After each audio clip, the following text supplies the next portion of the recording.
یہ کیا کیا تم نے ارطغرل؟ ہم تمہیں تجتیکن کے قتل کے الزام سے بچانے کی کوشش کر رہے تھے، تم نے سب کے سامنے کوجابش کو کیسے مار دیا؟ میں نے جو کیا ہے وہ ضروری تھا بھائی۔ میں مزید تمہاری طرفداری نہیں کروں گا۔ بولو۔ حلیمہ سلطان اور ارطغرل کا استاد دہلی الامیر کونیا روانہ ہو گئے ہیں۔ کیسے پتا چلا تمہیں یہ؟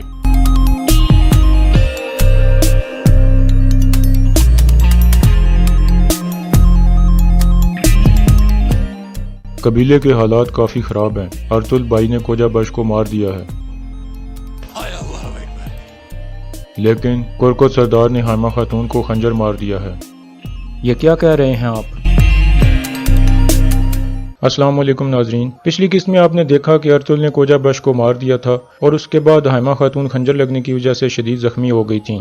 اس قسط کے آغاز میں حکیم ارطغرل ان کا علاج کر رہا ہوتا ہے، جبکہ حائمہ خاتون بے ہوشی کی حالت میں ہوتی ہیں۔ گندوکدو ارطغرل کو کہتا ہے کہ یہ تم نے کیا کر دیا؟ ہم تمہیں تجتیکن کے قتل کے الزام سے بچانے کی کوشش کر رہے تھے اور تم نے سب کے سامنے کوجابش کو مار دیا۔ ارطغرل کہتا ہے ایسا کرنا بہت ضروری تھا۔ گندوکدو کہتا ہے تمہاری وجہ سے ہماری ماں زندگی اور موت کی جنگ لڑ رہی ہے، اب میں تمہاری طرفداری نہیں کروں گا اور تم اپنے رستے جاؤ۔ ارطغرل کہتا ہے کوجابش ایک غدار تھا اور اس کو ختم کیے بغیر قبیلے میں سکون نہیں آ سکتا تھا۔ گندوکدو کہتا ہے کہ اگر ہماری ماں کو کچھ ہو گیا تو قبیلے میں بہت خون بہے گا، ابھی تو تجتیکن کی بھی لاش نہیں ملی۔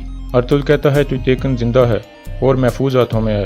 دوسری طرف ابن العربی ارطغرل کے ساتھیوں کو لے کر ایک جگہ پہنچتے ہیں جہاں تجتیکن شدید زخمی حالت میں پڑا ہوتا ہے اور درویش اس کا خون روکنے کی کوشش کر رہا ہوتا ہے۔ وہ تینوں تجتیکن کو زندہ دیکھ کر بہت خوش ہوتے ہیں کیونکہ اس کی موت کا الزام ارطغرل پر لگ چکا تھا۔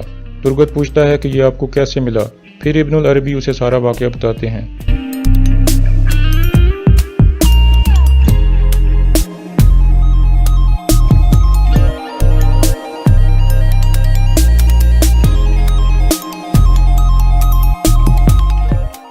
اس کے بعد ابن العربی سپاہیوں سے کہتے ہیں ہمیں فوراً اس کو اٹھا کر لے جانا ہے، ارطغرل کی نجات اسی میں ہے کہ یہ زندہ رہے۔ اس کے بعد بامسی تجتیکن کو اٹھا لیتا ہے۔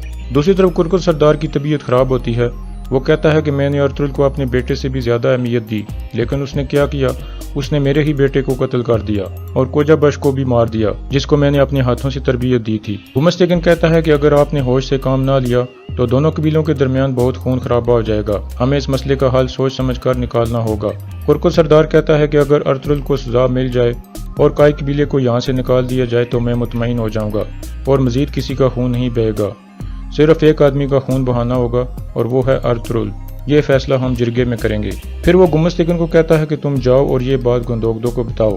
اس کے بعد آیتولن اور گمستیکن باہر آتے ہیں اور کہتے ہیں کہ ہمیں دونوں قبیلوں کے درمیان حالات کو ٹھیک کرنا ہوگا، ورنہ ریاست کی طرف سے ہمیں وہ عہدہ نہیں ملے گا جس کا ہم خواب دیکھ رہے ہیں۔ دوسری طرف دونوں قبیلوں کے سپاہی آمنے سامنے ہوتے ہیں۔ درگا کے سپاہی لگاتار ارطغرل کو باہر آنے کو کہتے ہیں اور کہتے ہیں کہ قاتل کو ہمارے حوالے کیا جائے، جبکہ ارطغرل خیمے کے اندر موجود ہوتا ہے اور اپنی والدہ کے لیے سخت پریشان ہوتا ہے۔ گندوکدو گوکچے کو کہتا ہے کہ یہ سب کچھ تمہاری وجہ سے ہوا ہے، اگر تم تجتیکن کو ارطغرل کے بارے میں خبر نہ دیتی تو یہ سب نہ ہوتا۔ اس کے بعد سلجان اور ارطغرل بھی اس کو ڈانٹتے ہیں کہ ایسا کر کے تم نے دونوں قبیلوں کے درمیان اختلافات بڑھا دیے ہیں۔ اتنے میں حکیم ارطغرل باہر آتا ہے اور کہتا ہے کہ آپ دعا کریں لیکن ہر چیز کے لیے تیار رہیں۔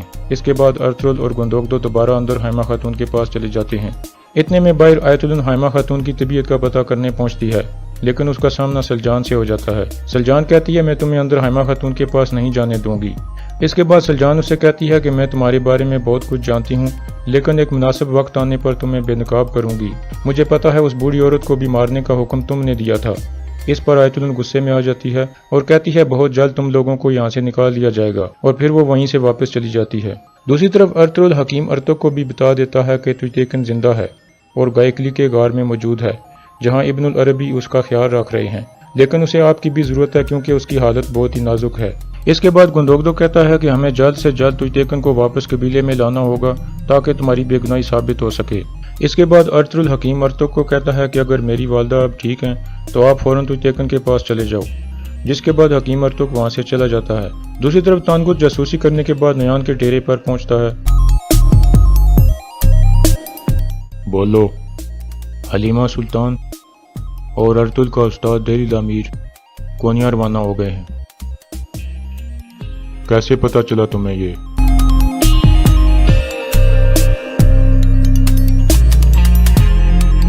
سلطان کچھ جھوٹ بولتا ہے اور کہتا ہے کہ ہمارا ایک سپاہی قبیلے کی جاسوسی کر رہا تھا، اس نے بتایا ہے، اور مجھے لگتا ہے کہ وہ کاغذات ارطغرل کے ہاتھ لگ گئے تھے جو سنگر تیکن نے ارتکش کو بھیجے تھے۔ اس لیے ارطغرل نے حلیمہ اور دہلی تعمیر کو وہ کاغذات دے کر سلطان علاء الدین کی طرف روانہ کیا ہے۔ نویان کہتا ہے کہ فوراً ان کے پیچھے جاؤ، ان کاغذات کے اندر منگول فوج کی بہت سی معلومات ہوں گی۔ سلطان علاء الدین کے پاس وہ کاغذات نہیں پہنچنے چاہیے، پہلے تم ان سے کاغذات لینا اور پھر دونوں کو مار دینا۔ اس کے بعد نویان کہتا ہے کہ اولو بلگے کو کہو کہ آج رات کے لیے کچھ جنگجو تیار کرے جو لڑنے اور مرنے کے لیے بے چین ہوں۔ میں نے ارطغرل سے وعدہ کیا تھا کہ میں اس کے پاس موجود ہر چیز چھین لوں گا، اس کا قبیلہ، اس کی عزت اور سب کچھ۔ دوسری طرف ارطغرل کے ساتھی تویتیکن کو اٹھا کر غار کی طرف جا رہے ہوتے ہیں اور غار میں پہنچ کر اس کو لٹا دیتے ہیں۔ اس کے بعد ابن العربی اس کا معائنہ کرنے لگتے ہیں۔ دوسری طرف قبیلے میں حائمہ خاتون کو ہوش آ جاتا ہے، جس پر ارطغرل اور گندوگدو بہت خوش ہوتے ہیں۔ اس کے بعد حائمہ خاتون دونوں کو ہاتھ پکڑ کر کہتی ہیں کہ تم دونوں ہمیشہ اکٹھے رہنا۔ پھر گندوگدو سے کہتی ہیں کہ ارطغرل اور اس قبیلے کا خیال رکھنا اور قبیلے کی سرداری کا حق تمہارا ہے۔ اس کے بعد وہ دوبارہ بے ہوش ہو جاتی ہیں۔ ارطغرل گندوگدو کو کہتا ہے کہ وقت آ گیا ہے، آپ فوراً قبیلے کی سرداری سنبھال لو، کیونکہ اب ہماری والدہ نے بھی ذمہ داری آپ کو سونپ دی ہے۔ گندوگدو کہتا ہے کہ میں بالکل اس کے لیے تیار ہوں، لیکن میں تم سے خوفزدہ ہوں کہ اگر میں نے کوئی ایسا فیصلہ کیا جو تمہیں پسند نہ آیا تو پھر کیا ہوگا، کیونکہ پہلے بھی تم نے کئی فیصلوں کی مخالفت کی اور زیادہ تر تم صحیح تھے۔ ارطغرل گندوگدو کا ہاتھ چومتا ہے اور کہتا ہے آپ فکر نہ کریں، میں آپ کے لیے جان بھی قربان کر دوں گا۔